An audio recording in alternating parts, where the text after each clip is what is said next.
Biggest game of the weekend involves, you guessed it, the Buffalo Bills. Once again, welcome to the Buffalo End Zone Podcast, everyone. Kevin Carroll with you as always. And I am Andy Young. And Yeah, Kevin, for the folks watching on the video side, it might look a little different this week. You had the low-flow shower head like that episode of Seinfeld. That's how it's coming across, right, Andy? I had the hat on Yeah. while we were out at Bills practice. I decided to try and be professional, and you're right. I literally look like Jerry Seinfeld's hair when he had the low-flow showers installed in his apartment building. You are the K-Man. Him and Kramer, the K-Man. So I'm dealing with it. Back in the day, when I was younger, I'd be so uncomfortable just being in front of people like this with my hair. I'm in my 50s now, Andy. Let it all go. I don't care. Yeah, the Bills need to let it all hang out this week against the Lions, and that was kind of the message of head coach Sean McDermott after last week's defensive performances. You got to give out your maximum effort, your guts, your heart, laying it on the line. He was specifically talking about winning the line of scrimmage, which clearly they did not do last week against the Rams in that shootout wild game. They're going to have to against the Lions, who might be a souped-up version of what the Rams do. Oh, yeah, you're going to have to, and we'll get to it later. Expect another high-scoring game. I need to give a shout-out to my dad, who told me last week that you got to take the over in this one. This one's going to be a shootout. So bravo on that one right there. I love you, Dad. He loves that DraftKings app. Yeah, so we expect the defense, pressure's going to be put on the defense. Both the offensive and defensive line will have some work to do. But, Andy, you look at this, and to me, this is going to be another track meet. I don't see any way around it. I don't see what we saw from the Bills. And I know week to week everything's different, and you just can't look at these two teams and say, oh, it's going to be under 20. Now, both teams' defenses have been really good at keeping opponents at bay throughout the season. But, I mean, come on. The Lions defense, half the starters are on IR, and, you know, the Bills coming off that performance, the hype that this is a Super Bowl preview, both teams, the Lions looking to hang on to the 1 seed and the Bills looking to try and chase down the 1 seed still. Yeah, that is huge for the Bills. And while it took a massive hit with the Chiefs winning in ridiculous fashion yet again, and the Bills losing, now they're 2 games behind. So the Chiefs have to lose 2, which is not impossible. I wouldn't say it's likely, but it's not impossible given the Chiefs' schedule. And the Bills will probably have to run the table the rest of the way. They lose to the Lions. You can kiss that 1 seed goodbye for sure. And then you're worried about the 2 seed at that point.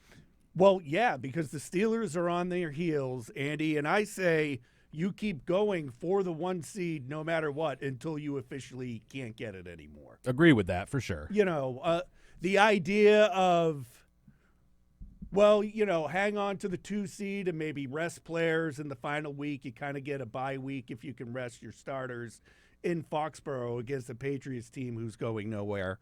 But you got to play it out. You have to, because what's more important to you, home field advantage or staying healthy? I mean, right. It's a toss of a coin right there, but I think if you're in professional sports, you play until your goal is not achievable anymore, and that goal of the 1 seed is still out there. Yeah.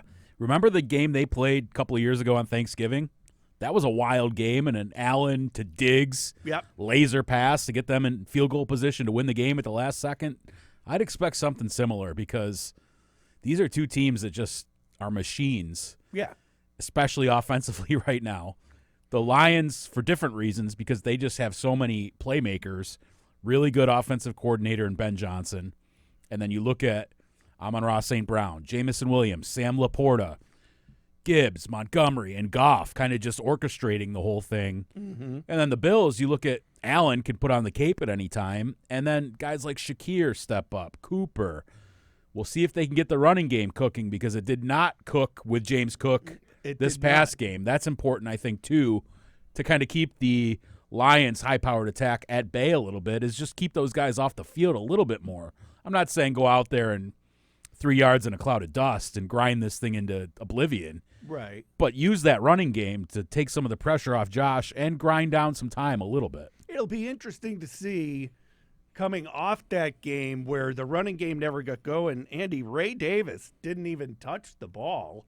No. The 2 screen passes go to Ty Johnson, which was nice to see. Yeah. The running back getting into the string game. He could have had 2 touchdowns for what it's worth, but so I don't think there's any way around it. I think the defense has to step up and play a lot better. The Lions' offensive line is pretty good, Andy. The Lions put up points. What is it? The Lions and the Bills, 1 and 2 in the league right now in total points. Yep. Bills with 120. Yeah. Okay, so yeah. Total yards per game, third down conversion, red zone performances. Both these teams at the top of that. So this just smacks of an offensive style game, and you're going to need a play and no mistakes on special teams, Andy. I mean, you had a block punt, and then the end of the game, you had 9 players on the field. I don't think it mattered one way or the other, but you can't – it's the NFL. You can't have 9 players out there. This is a conversation that I knew was going to get into this because you just can't avoid it. All the bluster of Sean McDermott today, and he was more fiery at his Wednesday press conference than he typically is. And sometimes he is after a loss. Yeah. The questions are answered a little more succinctly and with a little more insight. And today he talked about, as I brought up at the beginning, more urgency, more heart, more max effort, all of those things. That comes from the players.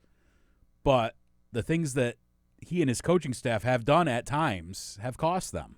Mm-hmm. Obviously, they were not buttoned up for whatever reason on that punt at the end of the game, both having not enough guys on the field, not having a punt block on because they didn't have enough guys on the field, and not having Codrington return it. Right. That's one strike in that game. Another strike, obviously, is the decision to run the ball on the sneak on first down at the goal line, which has been debated, but I think it cost you because you had to use that timeout. Yeah. A lot of people were fired up about that third and long situation where they accepted the penalty. I don't get that. That's not as bad to me. Yeah, and I don't get – I appreciate the argument, but I don't get it. How this game was going and what that offense was doing, why wouldn't you push them back, give them another 2 downs to get the first down, because they were going to go for it. So if you didn't take the penalty and it was 4th and 6, I think it would have been. Right. They're probably getting that anyway. And say, for example, it's 3rd and 19 or whatever it was, and you force an incomplete pass. Right. Then they're out of field goal range and they're punting. They're probably going to go for it on 4th and 6 or 7 if they win on 4th and 5. Right. At that point in the game. But it brings up the bigger conversation. Is McDermott the guy you want in those big situations? He has improved immensely and made some great calls on 4th downs. Think about the Chiefs game this season. But there are other times throughout his tenure, obviously 13 seconds being the biggest blunder, where things did not go right, the right decisions weren't made, and the right people weren't in the right places. So in a game like this, where stakes are huge in the regular season against Detroit, who many people think is going to go to the Super Bowl, is he the right guy? And we'll see. It's like you can't win and get over the hump till you do it. Right. Andy Reid didn't do it, but it took a change. He did do it, rather, but it took a change of scenario and situation for him to do it. I don't know. We'll see. I mean, I'm not going to go out here on this podcast and call for him to be fired, but there are questions about those situations in my mind. I brought up to you last week and maybe even after the loss at the Rams that, the Bills are involved since Sean McDermott and Josh Allen got in there in all these memorable games. In every one of them, they lost. They're the team that lost. Like I was thinking of the game against the Cardinals a few years ago with the Hail Mary at the end. The 13-second game. This game against the Rams. That Broncos game last year with the too many men on the field for the field goal. But you also think about the Chiefs game this year where they won. Right. but I that know. wasn't to me, that wasn't one of those classics that you're going to see replayed over. Maybe you will. I but- think if you're going to see if Josh Allen wins MVP this year, that play is going to be played over and over again. That fourth down call for him to run in the end zone and put it away. 100%. So, yeah. I don't know. Two aggressive offenses, Andy. So looking forward to this one, and the team matches up well, and we'll get the national media calling it a Super Bowl preview. I think here in Buffalo, though, you're more pumping the brakes on that idea because of not A, jinxing anything, and B, just from what we've got from this team to this point. How cool would a Bills-Lions Super Bowl be, though? It would, because one team is going to finally win the Super Bowl. Right, and it's the Battle of Lake Erie, although Detroit's not technically on Lake Erie. It's very close. And it's the Battle of Ralph Wilson's ghost. He was from Detroit and famously had a lot of things going on in Detroit as far as investments and lived there, and then founded a team in Buffalo. And the initial color scheme of the Bills back in the day was blue and silver, which was after the Detroit Lions. Right. So, I mean, that would just be a really cool story to see those two teams who have been punching bags for so long. I mean, the Lions have never even been to the Super Bowl. Right. So, and then you've got Cleveland out there, the other brother on the lake. Yeah. That's still trying to figure that out. It looked like the Browns were headed in the right direction at one point, but they've gone askew the last If only they few still had years. Baker Mayfield. That's Where right. would they be? Yeah. A couple of I've derailed this conversation a couple of times here. Well, no, I mean, I'm fine. I'd rather have just a normal conversation that flows than stick to what I have down because I hastily put it in. But one of the concerns right now going into this game is you have Rasul Douglas dealing with injury who did not practice. Bills had a walkthrough. And Taylor Rapp. The two of them collided towards the end of that game. That kind of started the whole thing with the injuries. I think Rapp has a shoulder and a neck issue still, and Douglas has a knee, and I think he did something to his back at some point in that game. But neither one of them, as far as the injury report for the walkthrough, took part in practice. But other than that, that injury report is looking clean. But that's a concern going up against Jared Goff and that Lions attack. Yeah, I was a little bit surprised because the Bills hadn't been abused in the passing game by receivers the way they were by Nakua and by Kupp and Atwell and Robinson in that game, and Stafford kind of had his way. I don't think Rasul Douglas had his best game. But if he's down, then you're going to likely Jamarcus Ingram. Jamarcus Ingram. Now, normally I'm the one who Didn't you screws do up that like the last time we talked about this? Jamarcus Ingram, we'll get back to that, is certainly not Jamarcus Russell. Right. Jamarcus Ingram, great story, a former undrafted guy out of UB. He seems like he'll be the next man up. Sean McDermott didn't come out and say that. He said, we'll see. And then that leaves lots of questions about Kaiir Elam, who, again, has not been called up to the active roster on game days. He's been inactive. And Hey, Sean McDermott said you have to earn it. yeah, You have to earn that jersey on game day. that tells you what's going on in practice, apparently. Right. And if Elam's called up and needs to be part of special teams, wasn't that one of the issues why he wasn't dressing on game day? Because he wasn't performing on special teams like they were hoping he would. I think there's a host of issues there. Special teams is one of them, and I just don't think he's done whatever he needs to show them in practice to earn the call-up every week, to earn the varsity letter. Yeah. Tell me if I'm wrong on this, right? So Jamarcus Ingram, the last depth chart I saw of the Bills, is behind Rasul Douglas and behind Taylor Rapp. Taylor Rapp. Got him. Nailed it. Taylor Rapp. So, and then there's just Cole Bishop. So, from what I was looking at, was I right? Yeah. All right, you looked at me like I screwed something No, up. I was giving you the side eye because we know who's waiting in the wings Oh, yeah. at Okay. safety. So then does that mean we talked about the last 3 games, maybe they bring up Micah Hyde a bit earlier than the final 3 games of the regular season? I mean, the if 3 call-ups they can use. if Taylor Rapp cannot play, then I got to imagine it's time for Micah Hyde. Yeah. If he's ready, if he's in shape enough and acclimated enough, is 1 week enough? I don't know. But this is why you brought him in. Right. We talked about this. Mm-hmm. If Taylor Rapp or DeMar Hamlin goes down, I mean, then you got to have a guy. I mean, Cam Lewis is listed as the backup to Taylor Rapp right now, and he's also listed as the backup to Taron Johnson. So you got to have some depth there. So this could be a case where if Micah is ready, it's time. We'll see. Be interesting. And again, Rapp may play, and it's a moot point. Right. It's only Wednesday, and it's a walkthrough. And the Rapp was the same thing last week. He had the red jersey on Thursday when we were there, and he ended up playing.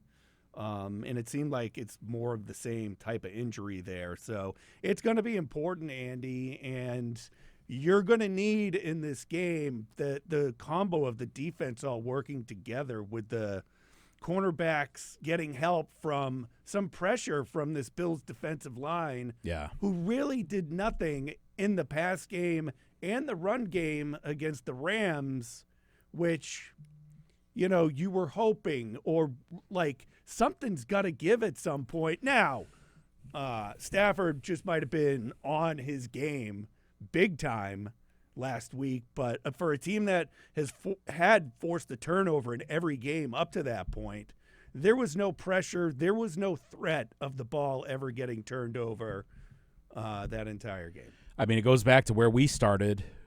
It starts up front.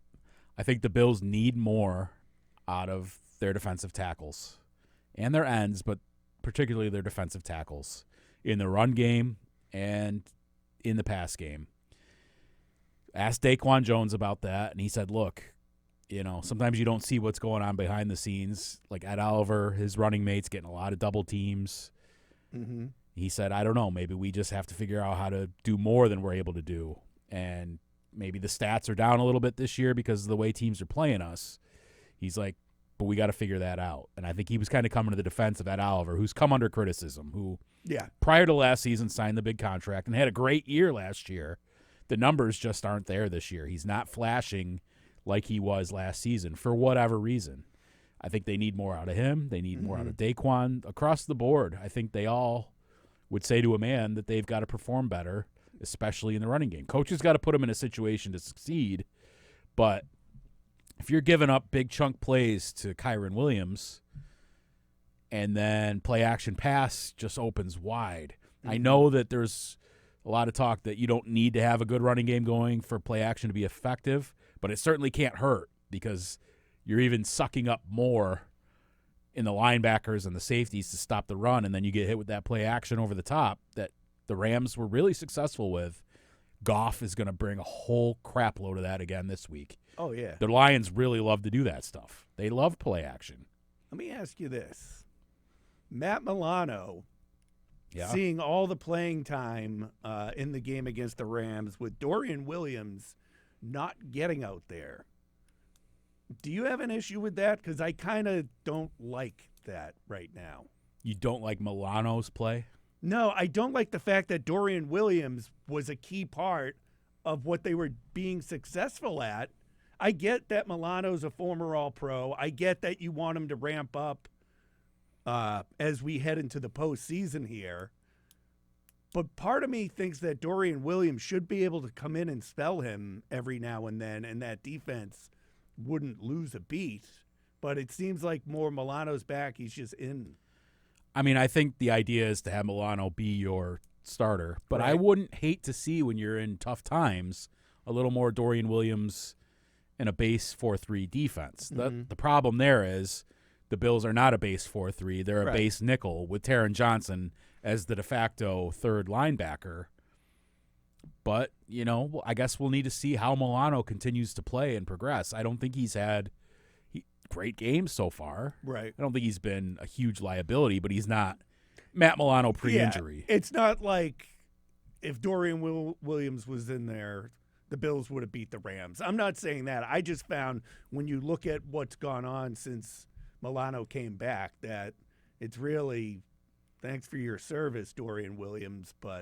And, to be fair, they were running the ball pretty darn well. The 49ers were in the snow game the previous week. But the game got away from them, and then McCaffrey got hurt, and then Jordan Mason got hurt. So, I mean, these are warts that have been here prior, though, to Matt Milano coming back. They have struggled against the run all year. I mean, go back to Baltimore. Oh, yeah. I mean, even some of the games against the Dolphins were running right through them. And part of that is by design because that's an area where the Bills are a little more okay with giving up plays and giving up yardage, but you reach a point where that crosses over to it's unsustainable. And the Bills have to figure that out because they're going to run into these teams down the stretch, like the Lions, like the Rams, like the Ravens, who have multiple ways to beat you, who can run you into the ground, who can throw over the top, who have good quarterbacks. You got to be able to counteract that because you can't – some teams are just one-dimensional because of who they are. Their quarterbacks aren't that good or whatever, you shut down their run game, it's curtains. Against these other teams, you got to be able to shut down the run game and play the pass. They've got to get those things straightened out. Did we mention Sam Laporta when we were talking about the – I mentioned him briefly. He seems to me He's to really be good. an issue. He's good. And we know that against the Chiefs, the Bills took care of business with Travis Kelce, and against the 49ers, I don't recall Kittle doing anything that I can think of. So it seems like the Bills have that all in a good spot as far as taking care of these talented tight ends. And Taylor Rapp will be a part of that too. Right. Because he's involved in tight end coverage. I mean, you're going to see Milano in that area. You're going to see Bernard at times. Obviously, Taron Johnson. That's a big matchup there. I mean, the Lions just have so many ways to beat you. Yeah. And so many weapons. They've got to figure out a way to get Goff off his game. And you cannot let Jahmyr Gibbs and David Montgomery run all over you because it's going to be a long, long afternoon. So whatever it takes to figure that out, they've got to shore up those areas because they can't have a performance like they did against the Rams because the Lions will hang 55 on them. Right. So that means the Bills' offense is going to have to – hey, Josh Allen, can you do it again this week? Just, maybe 7 touchdowns. Could you be part of 7 touchdowns for us? Because we're going to need it. Could you be the first quarterback to ever throw for 3, run for 3, and catch 3? Yeah. Let's do it. Come on, 17. I mean, this is what he's here for. Yeah. He, to me, is the best player in the NFL right now. 100%. He's better than Mahomes. He's better than Burrow, Lamar, whoever. I don't care about numbers, game Jared to game. Goff. Right. Whatever. Josh, in those moments, does the big thing. Almost always. And it's incredible to watch right now. And it might not be the exact same numbers of yards or touchdowns. I think he's second to Burrow now in total touchdowns and just ahead of Lamar. Passing yardage is down, but he's running the ball. He's making all these incredible plays all the time, and every week you're like, oh, it's just Josh Allen, and then he does something even more ridiculous for you to be like, look, this guy is the best player in football. I would say you knew they weren't going to give it to him because they lost, but that performance was worthy of another AFC Offensive Player of the Week. But he's not going to get it because they lost. But I thought if there was ever a time, someone should be recognized what they did in a loss, it should be Josh Allen and what he did out in L.A. We're watching an all-time great in our midst. He might be the most talented physical specimen at the quarterback position we've ever seen. Because of what he does on the field, not just the measurables and the size and the arm strength, but the way he puts together on the field and the way he typically does it in big games. He finds new and remarkable ways to surprise and amaze almost every single week. And if at some point he gets a Super Bowl or two, he will absolutely go down as one of the best quarterbacks of all time. Got to get there, Andy. Got to get there. That's the thing. He's one of those quarterbacks who have now become, the announcer saying, well, don't count the Bills out as long as Josh Allen's out on the field. Right. Like, I counted the Bills out when Cooper Kupp scored the touchdown in the third quarter. But no, the Bills just kept coming and coming and coming. And just as frustrating as that ending is, it's just another week, another amazing pass to Mac Hollins. Mm-hmm. The connection with Amari Cooper is growing. A lot of balls thrown Amari Cooper's way. Khalil Shakir, things open up even more for him as now Shakir's the driver of this offense. We were all thinking, well, it's supposed to go through Dalton Kincaid, Josh Allen, Dalton Kincaid. I think that was a lot of talk during the summer.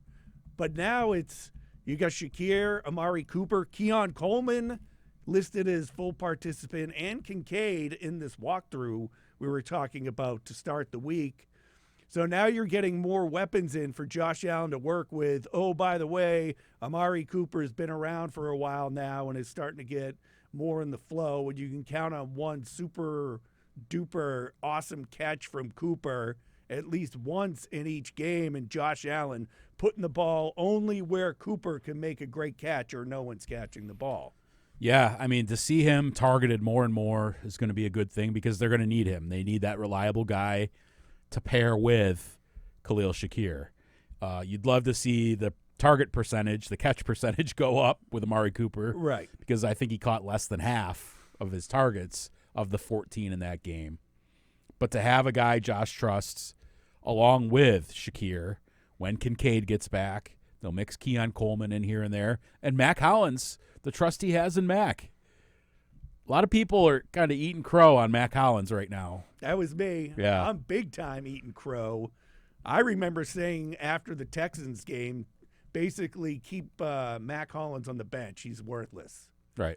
I look stupid now. Why do I have a feeling that there's going to be something in the playoffs where a ball is going to Mac Hollins at a huge moment in a game?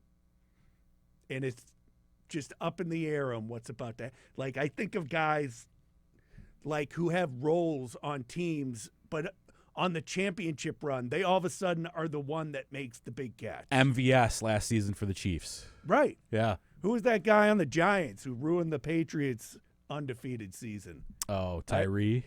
David Tyree. Yeah. Out of nowhere. Mario Manningham, too. Yeah. Who was a good player. Right.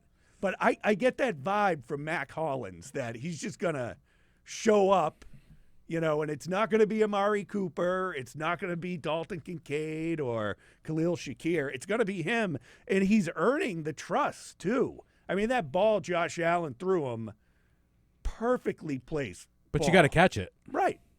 Or the one the week before on the sidelines. That was a great catch. Where he catches it in the end zone and taps it down. That was awesome, too.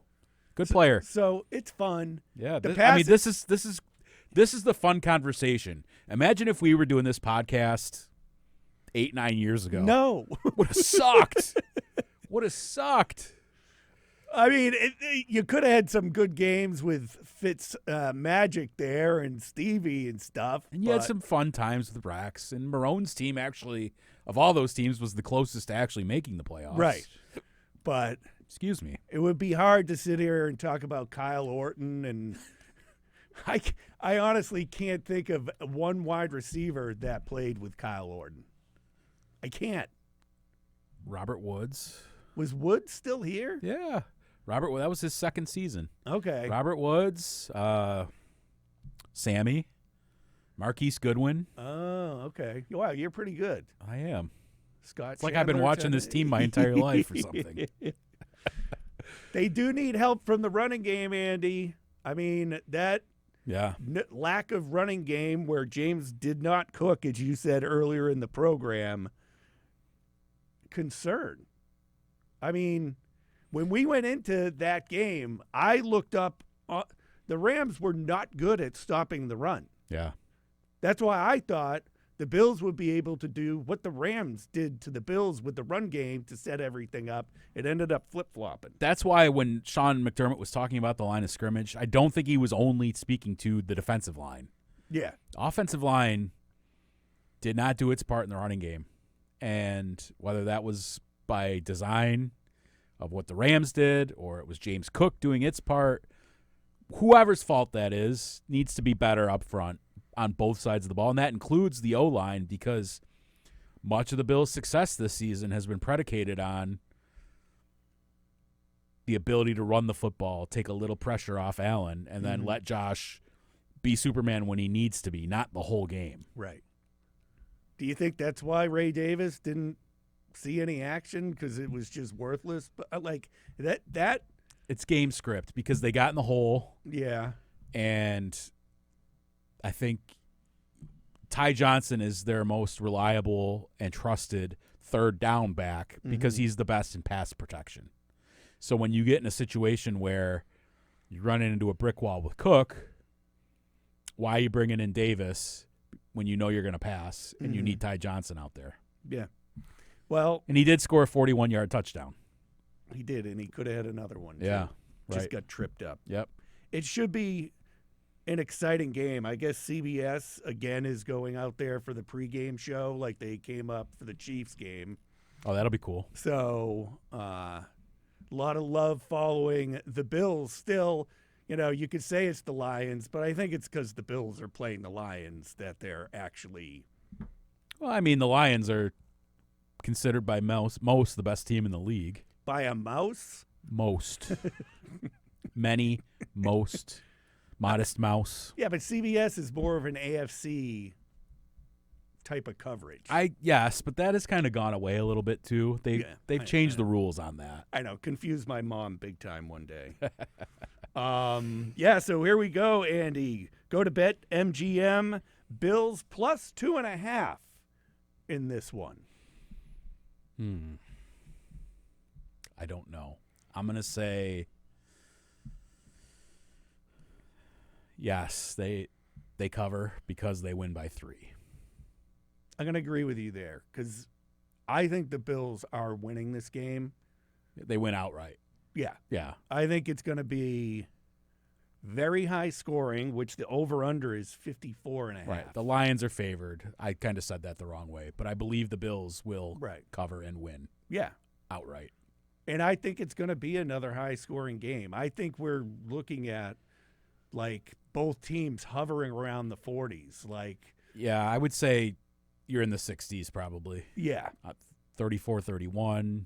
Yeah. Something along those lines. 42-38. Yeah. You know, Bills come out on top and win a wild one that was a lot closer as we got to the end of the game. How about this? As we do a little 3 and out here before we head out. Bills add 10 non-controlling minority owners. That was announced officially today, including Vince Carter and Tracy McGrady. When I came in the building, it was brought up to me, and I really have no opinion on it. Okay, that's cool. It's the first time the Bills have ever done something like that, but it doesn't move my needle much. Yeah, I mean, Terry Pegula's got to pay for massive cost overruns on the stadium, which is now over $2 billion, which started at 1.4. Okay. Talk to me, Andy. The Sabres don't make a lot of money. In fact, I believe lose money. So you lose 7 straight. Right. So to recoup some of that cost, he's got to give up. I think he gave up a little less than 21%. So those guys, those 10 people, have a share. It's cool, I think. Vince Carter, Tracy McGrady, Josie Altidore. Oh, that's right. The soccer player. And I think it'll be important to them in reading some of the quotes that Pegula gave and that Altidore gave, and just reading the tea leaves because Carter, Altidore, and McGrady all played in Toronto. You're going to see a renewed push to regionalize the Bills and make them Toronto's team too. I don't know that that's going to mean like playing a game there again. Right. That was a failure. But I think the NFL would like to push more in the Toronto market if the Bills can be that team, because they're very good right now. And some of their limited partners are Toronto legends and McGrady and Carter and Altidore. Yeah. That can be a good thing in the league's eyes. All right. See, you cleared that up for me. Boom. I'm just not into – that's too much for me. Bill Belichick possibly coaching in college at UNC. That's Andy. interesting. I just don't – something would have to get – because you don't see Bill Belichick recruiting teenagers to come play for him. But now it's almost like you're recruiting free agents.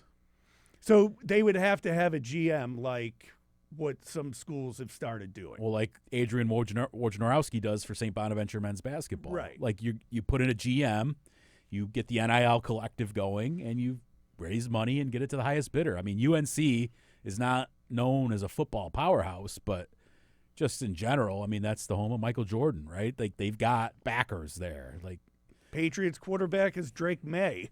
Yeah. From UNC. There you go. That'll be interesting to see how he handles young kids like that, as opposed to how he did all throughout his tenure. However, I feel like this year of him being on podcasts and doing Inside the NFL and all these things shows that he's not the complete jerk that he came off as the coach of the Patriots, that was just shtick for the media and just, we're not going to talk about anything because that's not the Patriot way. I can't remember who it was. It was someone. He's engaging. Right. Well, no, I'm not going to get into who he's dating. But someone either in Boston or something, they were talking about this on one of the radio stations. It was like, can't you just see Bill Belichick sitting in someone's living room talking to a kid and just being like, well, we don't even know if we really want you anyways. Like just shutting the kid down. Right. Like, you came here to recruit me. So, well, if they have a bad game in the press conference, he's going to be like, we're on to Wake Forest. Yeah. We're on to Clemson. We're on to NC State. Yeah. Oh, man. We're staying with college football, Andy, for this bit of stupidity. So there's a lawmaker who's a big Ohio State fan who wants to classify a team flag planting at the 50-yard line at Ohio State by a visiting team a felony. The guy is Representative Josh Williams. This is the dumbest thing I've ever heard, but it's kind of funny to take that seriously. I am not surprised one bit. I went to college in Ohio. Yeah. I spent my first 6 years of my career in Ohio. So I spent nearly 10 years living in the Buckeye State. It's not surprising someone would do this. I mean, obviously it's for show. Right. But they do take it way too seriously. Like, I'd like to see a team do that and the police come out and slap the cuffs on the guy who planted the flag. The starting quarterback runs out there to plant the flag, and he gets cuffed off. Oh, my God. I mean, it'll never be a thing. Right. But that goes to show you the type of – that's red meat for people. You talk about, like, politics. Yeah. If you dangle Ohio State, if you touch our field, Ohio Stadium, the Horseshoe, the Scarlet and Gray, Script, Ohio, Carmen, Ohio, I can list it all. All right, you get my vote, right? I don't care. Republican, Democrat. Right. Martian. I'm voting for you next time. Oh, no, that's great. I mean, I think we both agree that that's kind of stupid. You told me you actually started watching something on Netflix. We usually do What You Watching. We stopped doing it because I don't watch anything. Right. And I tried to start watching The Penguin. Jordan in the control room listening to us isn't going to like it. I just can't get into it. Jordan loves that show. I tried 3 times now, and I just can't get into The Penguin. If you try 3 times to watch a show, it's over. Jordan told me to get to the 5th episode, and I changed my mind. The 5th episode. I'm on 2. We work in an industry where you need to hook someone early. Right. By your writing or what you say or what the subject is. In what world can we get to 5 episodes before you're interested? Oh, Jordan just told me the direction goes different once you get to. So right now, right now to me it seems like, the Penguin is just some bum part of a mob family who is a screw up. Yeah. I started watching this show called The Madness on Netflix, which is about a CNN host. I only have watched the first episode, but I was hooked enough by the first episode to continue watching. I will continue to watch this show. He goes off into the woods, and he believes he witnesses a murder, and then things get turned against him, is all I'll say. I don't want to spoil it for anybody. Okay. And I want to see where it goes. That sounds good. Check it out. I'll look into that as well, and we'll come back your way following Bills at Lions, another 4:25 game this week. And again, really the center of attention around the NFL world with the Lions favored and a possible Super Bowl preview. I'll say it. Why not? And we'll be right here. Buffalo End Zone, the podcast, and on television and on our app, the Buffalo End Zone post-game show with myself. Hopefully I am on the field at Ford Field instead of getting kicked off like I did at SoFi Stadium and had to do it from the tunnel. A little snafu with the credentials, but I think we're okay. We'll have Stevie Johnson analysis. We'll hear from Sean McDermott, Josh Allen. I'll be inside the locker room. This is a big one. Yeah, we'll have it right after the game. So as soon as the game is over on CBS, flip over to Spectrum News 1 in Buffalo and Rochester, or if you're somewhere else around the country or New York State, go to our app. You can watch it there, and we'll have all the reaction from the players. We'll have analysis from the K-Man, Stevie Johnson, and our Ask 13 segment where you get to talk with him on social media, and he'll answer some questions there, and I'll chime in as well and give my 2 cents. Yeah, and then podcast. We'll wrap up the day with a podcast as well. For Andy Young, I'm Kevin Carroll. As always, thanks for joining us, everyone.